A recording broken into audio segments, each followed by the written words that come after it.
It's Wednesday. You know what that means. Time for the Southern California Writers Association Hump Day Book Tour. I'm Maddie Margarita here with Diana Pardee on tech. Every Wednesday morning at 10 a.m., the Southern California Writers Association turns our Facebook page over to a new writer to talk about their books and their writing. This morning, we welcome Jonathan Brown. Jonathan grew up playing drums and loving Chandler, Hammett, and Hines. He also really dug the Rockford Files and Magnum PI. Me too, Jonathan. He teaches drums, is a practitioner of Hapkido, karate, a fitness trainer, and writes stories in between all of that. A court clerk in the 80s, Jonathan had a bad habit of falling asleep during the slower moving trials. As a way to combat this, he took one of the cases, rewrote, fabricated, and took poetic license all over the place. He included many of his fellow clerks and naturally wrote himself as the PI who saves the day and gets the girl. His co-workers loved the story and he caught the writer's fever. Good morning, Jonathan. Good morning, Maddie. Thank you for having me. Yeah, welcome. So tell us a little bit about your writing and maybe your most current book, which I see behind your back there. Okay, yeah. With my writing, I jumped into crime fiction in the beginning because I'm such a fan of those names you said and so many more. And I have a series with Down and Out Books, the Lou Crasher mysteries. And Lou Crasher is a rock and roll drummer, a black guy from Canada, moved to Los Angeles, and he he's nothing like you. Not at all. I keep trying to tell people. Yeah, so as he's trying to pursue a rock and roll career, he falls for a gal, as you mentioned, pursues her, and winds up becoming an amateur PI. And he sort of takes a liking to it, takes a few pages out of Jim Rockford's book and Magnum's book and Humphrey Bogart's book, and finds he's not bad at it, but he doesn't want to let go of the rock and roll. So the first case he's on, he's got his foot in both worlds, and he wants to keep that going. So he continues the rock drumming and the sleuthing. So the latest book is called Don't Shoot the Drummer, right, which I was doing a play on words of Don't Shoot the Piano Player. And it came out 2020, November of 2020. Yeah, I think that's when it came out, something like that. And the one before that was called The Big Crescendo, and that came out in exactly a year before, in 19. And the next one, if I get my you-know-what together, which will be next year, and the working title is Drums, Guns, and Money. And Lou is still at it, still rocking, and still car chasing, swilling cocktails, wisecracking, and dodging bullets.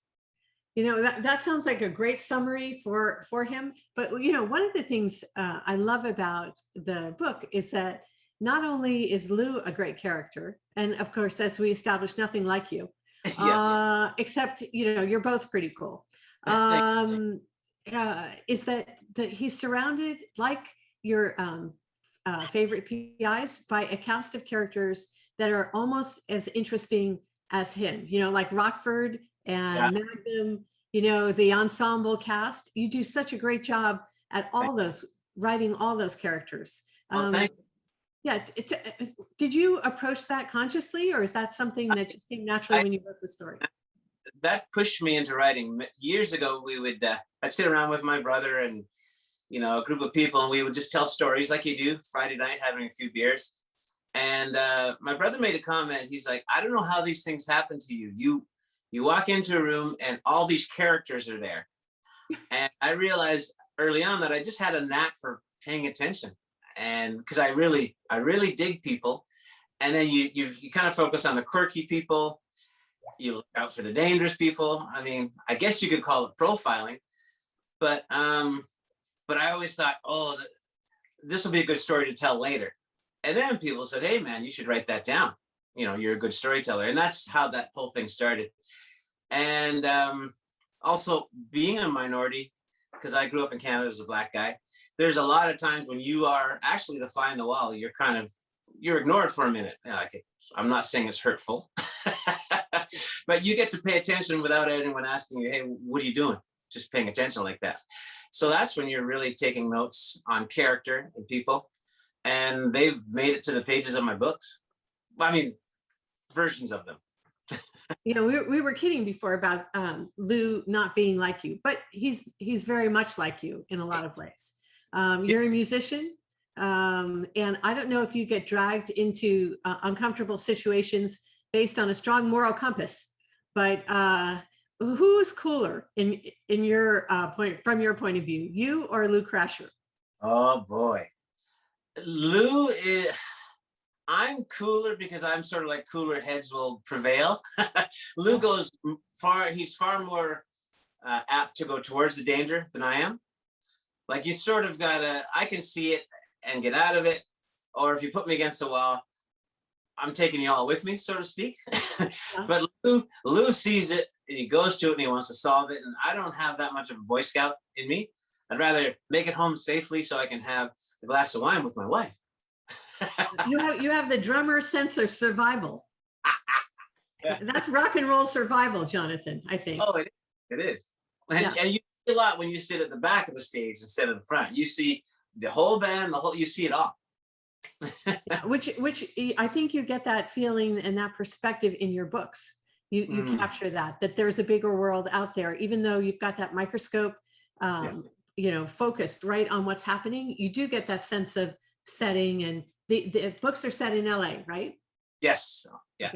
Okay. And we also talked a little bit about your approach to writing, and how you infuse some of your musical experience and creativity into your writing. Can you talk a little bit about that? Because I think yes. Yeah, so you know, I started playing drums when I was 10. And I was in a band at 10 years old, played at my elementary school, a 3-song concert, and the encore, we had to repeat the first song. We only had 3 songs. But in those days, you would line up at a record store to buy albums. And in those days, albums had concepts. So you listened to side A, you flipped it over, and you listened to the whole thing. And I approach books that way. I think the chapters are like songs, and you got to go start to finish. They talk about the 3 acts, 3-act play and 3-act screenplay and stuff.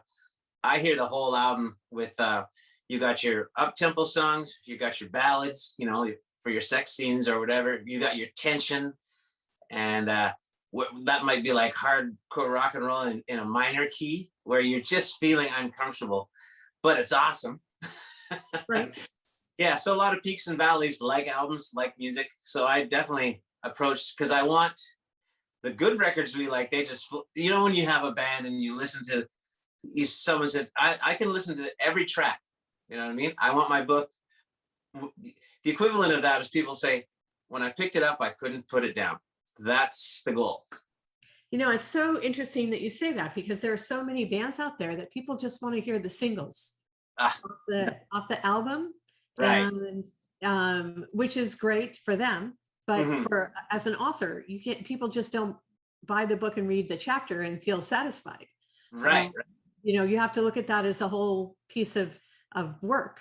Yeah, very, very true. And there are bands just trying to get that hit, and nowadays a lot of bands just drop a song or a mixtape was a short version of. Nah, I'm glad that I'm out of that game, because I like and I like, you know, when I first started writing, my books were 100,000 words.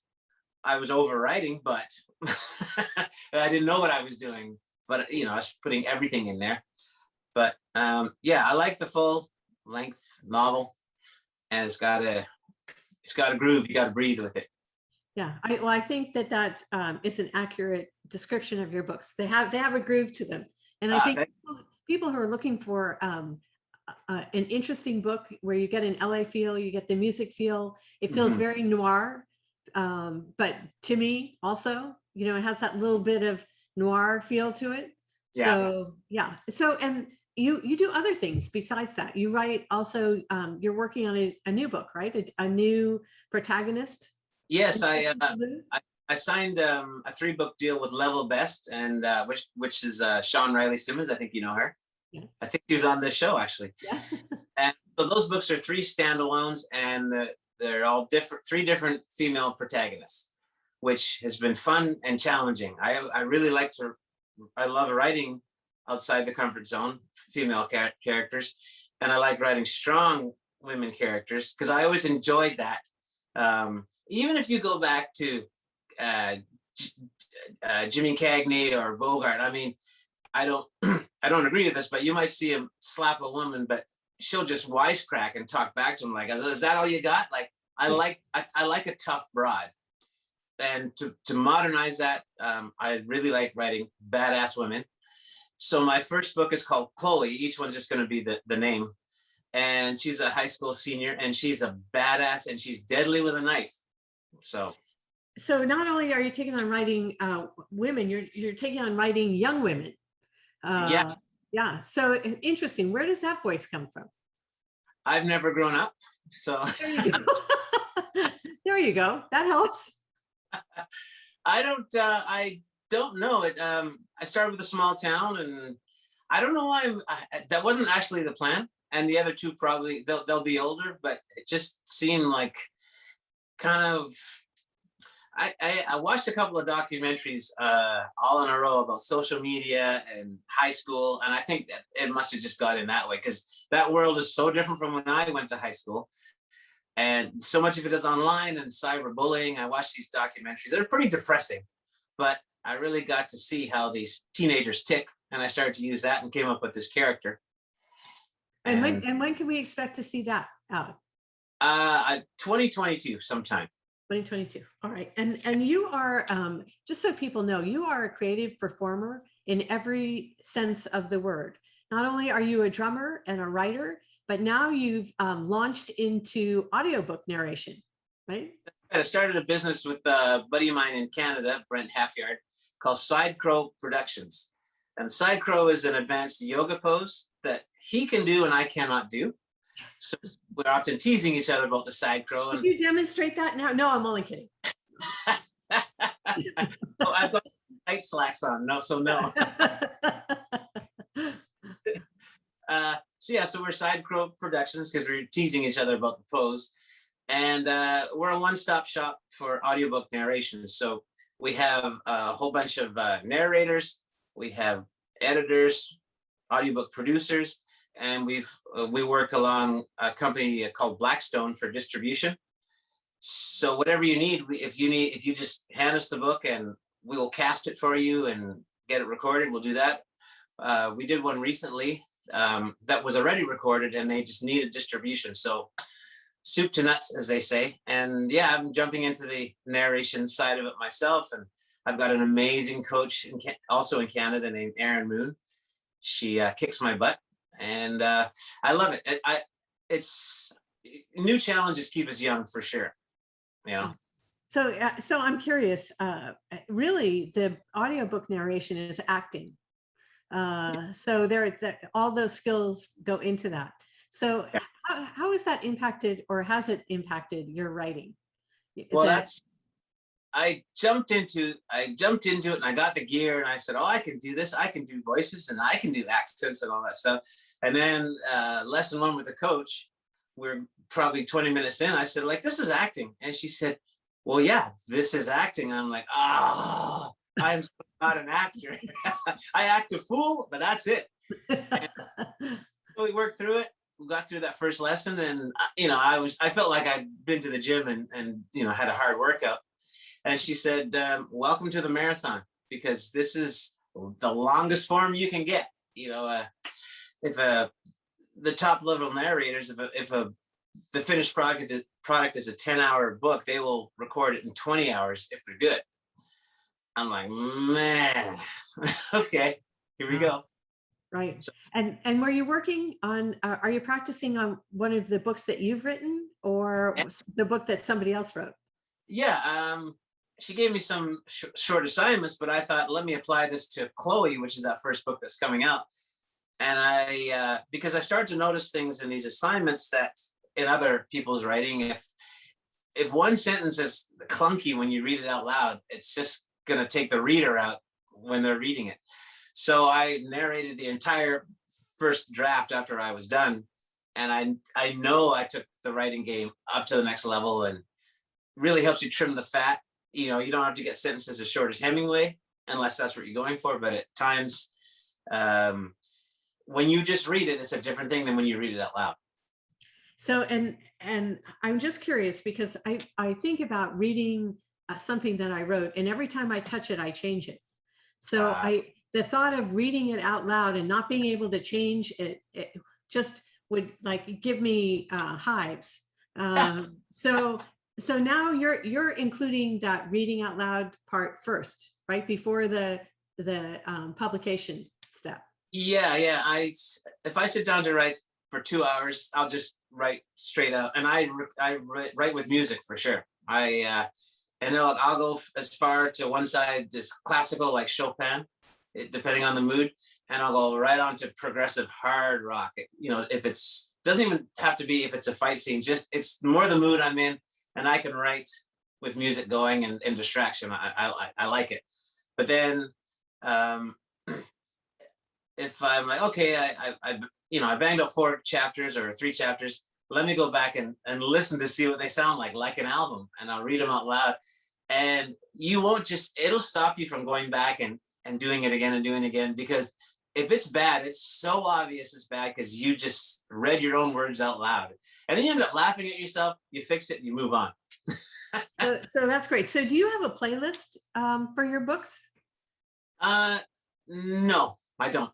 I really don't. I just go with the mood. Sometimes I'll stick with a certain band or an artist over the course of.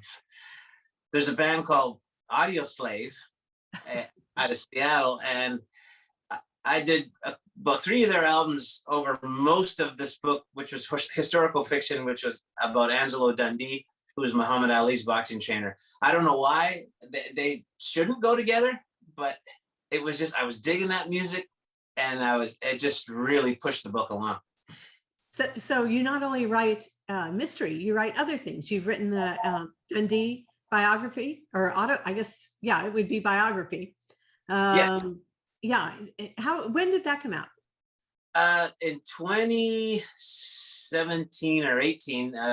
It's called A Boxing Trainer's Journey. Excuse me. Being at home and phones ringing. Which is about Angelo Dundee. And then after that, the same publisher called Mentoris Publishing hired me to write a book on Vince Lombardi, and that should be out this summer if all goes well. And those are novels based on the life of, so it's kind of, it's fact, and then I get to make stuff up to fill in the blank. And I love it. I want to do more of that as well. Wow. So that is fantastic. So where can people find your books, Jonathan? People who are. Most of my books can be found on Amazon or Barnes & Noble online, or you can go to Down and Out Books for Crasher, eventually Level Best Books, and then Mentoris Books for the historical fiction. That's amazing. Well, congratulations on that. We'll look forward to talking to you again when Chloe comes out. Thank you. Yeah. I'll be anytime. Okay. All right. Wonderful. Well, thank you for being with us. Everyone, I hope you enjoyed this bookshot with Jonathan Brown. If you did, please like and comment and subscribe so we can see more like this. And if you can afford to support Jonathan and buy his books, that's great. If not, hopefully find them in the library or borrow them from a friend, and please leave a review. Yes, exactly. Thank you. Right. Thank you. Always a blast to talk to you. Yeah. Well, you too, Jonathan. Take care, and we will see you soon.